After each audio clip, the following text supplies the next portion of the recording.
This is a review on distributive property. The first thing we're going to do is we're going to take a step back and take a look at how the distributive property works. If you remember through order of operations, we're going to work with what's in the parentheses first.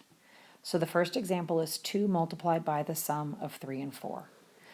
I'm going to do the 3 and the 4 first, which is 7, and then 2 times 7 is 14.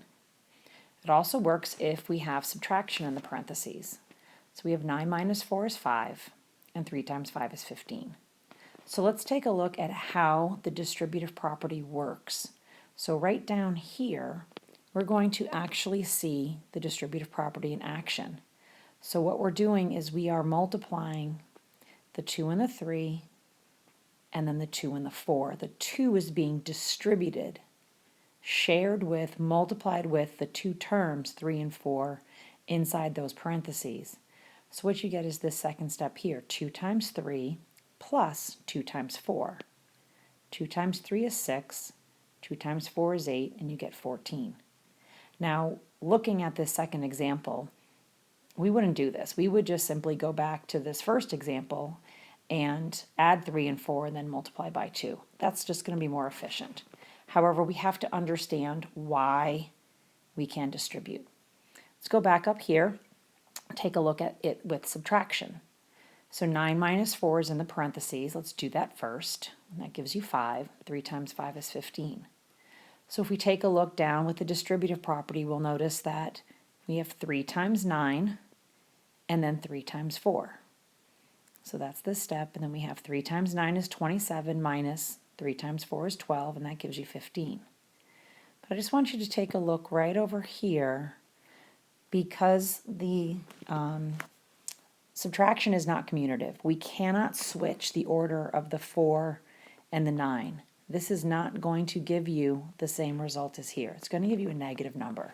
So just be aware that we need to keep the numbers or the variables in the order that they gave us.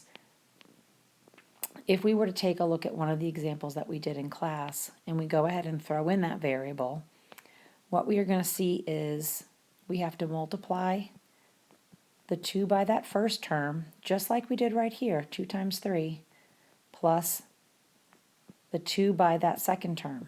Notice that I'm keeping everything in order. This is getting done first, and this is getting done second. Now 2x, you can go ahead and leave it just like this, or you can write it as 2x. But we can simplify 2 times 3, and that is 6, plus 6. So the answers that we are looking for, we'll look at both of these answers. You can put the parentheses around the x if that makes you feel comfortable, and then we have 2 times 3 is 6. Here's another example that we have up top. We have 4 being multiplied by the difference of y and 2. So you're going to distribute that 4 to the y and distribute that 4 to the negative 2. This is a little messy. Let's fix that so it looks more like a 4. And again, 4y minus 4 times 2 is 8. Keeping everything in that order. Your y is first and your 2 is second. You simplify here. This is the part that is a little messy. We don't know what y is, so we can't do anything with it. Okay, we have 10 multiplied by x plus 5. This is 10 multiplied by x plus 10 multiplied by 5. This has got to stay the same, but we can multiply 10 times 5, and we get 50. So again, you've got 10x plus 50, 10 parentheses x. Either one is fine. If you want to write it just like this, that's the way I'm writing it. But if you want to keep that parentheses there, you can do that too.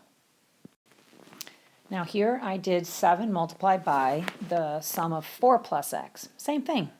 Still going to do 7 times 4 plus 7 times x. And because we can simplify this, this is 28 plus 7x.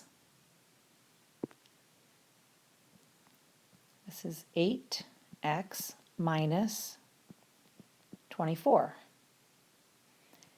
This one is 9y plus 9 times 1 is 9. Now I'm just going to throw this problem out there just so you can see when you would get a nice, pretty answer. This is saying evaluate.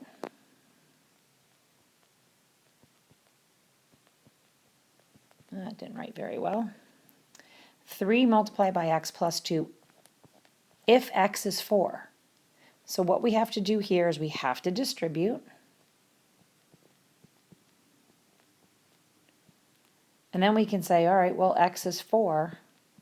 So I'm going to do this. 3 times 4 is 12. Plus 6 gives you 18. Now, I'll bet you that one of you is saying, wait a minute, can't I take that x is 4 and plug it in right there? And you would get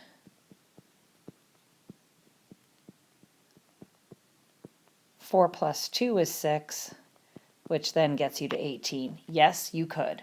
But I wanted to show you that it doesn't matter which way you do it. But this is the only way that you're going to get an answer that's going to be different than this, is if it says if x stands for a value. In this case, we don't know what the value is. Here are some 5 practice problems that you can do, and please email me the answer to this when you're done.